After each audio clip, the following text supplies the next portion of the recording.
নিউজফুল বাংলার ডিজিটাল সরকারি সম্প্রচার। আমি পশুপতি দাস, বসিরহাট, উত্তর 24 পরগনা, বসিরহাট মহকুমার এসএসসিআর পক্ষ থেকে আজ এসডি অফিসারে স্মারকলিপি জমা দেন এসএসসিআর পক্ষ থেকে। কারণ এসআই নিয়ে যেসব বৈধ ভোটের নাম বাদ গেছে তারই প্রতিবাদে তারা আজ ভোট করে অবস্থান বিক্ষোভ শুরু করেছেন। যে কারণে এই এসএসসিআর পক্ষ থেকে অজয় ভাই তিনি জানান, যেভাবে নির্বাচন কমিশনার যারা বৈধ ভোটার তাদেরকে নাম ইতিমধ্যে ডিলিট করা হয়েছে।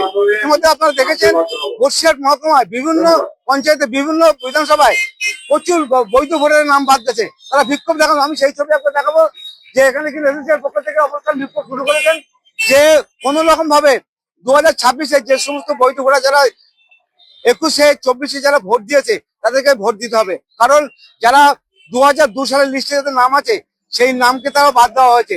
এমনই চিত্র ধরা পড়েছে বসিরহাট বিভিন্ন জায়গায়। আমি একবার কথা বলবো যে এখানকার যিনি বিক্ষোভ দেখাচ্ছেন, যে আজকে কেন আপনারা বিক্ষোভ দেখাচ্ছেন?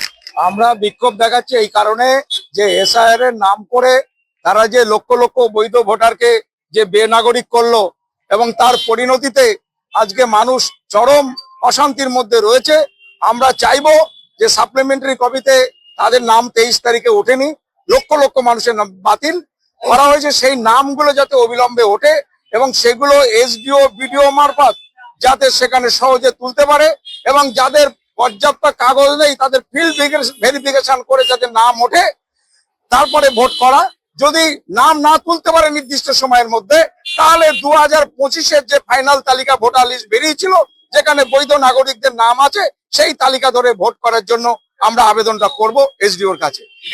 ইতিমধ্যে বসিরহাট মহকুমা জুড়ে বিভিন্ন পঞ্চায়েতে বিভিন্ন বুথে কিন্তু বহু লোক ভোটার বাদ যাচ্ছে, সে বিষয়ে আপনাদের কি চিন্তা ভাবনা? সেটা নিয়ে আমরা সেই মানুষগুলোকে সংগঠিত করে আজকে আমরা এসডিওর কাছে স্মারকলিপি জমা দেব, যেখানে আমরা বলবো অবিলম্বে প্রত্যেকটা বুথে কোথাও 70, 75, 240, 340 জন বাদ গেছে, তাদের বৈধ ভোটারদের অবিলম্বে নাম তালিকাভুক্ত তারা কি করে করবেন, কেমন করে করবেন সেই বিষয়ে আজকে আমরা এসডিওর কাছে জানবো। তারপরে আমরা জনসাধারণকে জানাবো যে আপনারা বিডিও অফিসে এসে, এসডিও অফিসে এসে নামগুলো যাতে সহজে তোলা যায় তার বিধি ব্যবস্থা করতে হবে সরকারকে।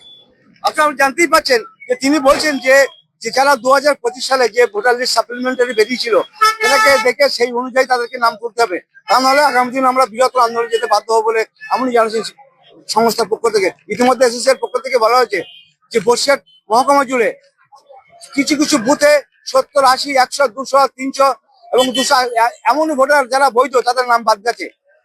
বসিরহাট থেকে পশু দাসের রিপোর্ট, নিউজফুল বাংলা।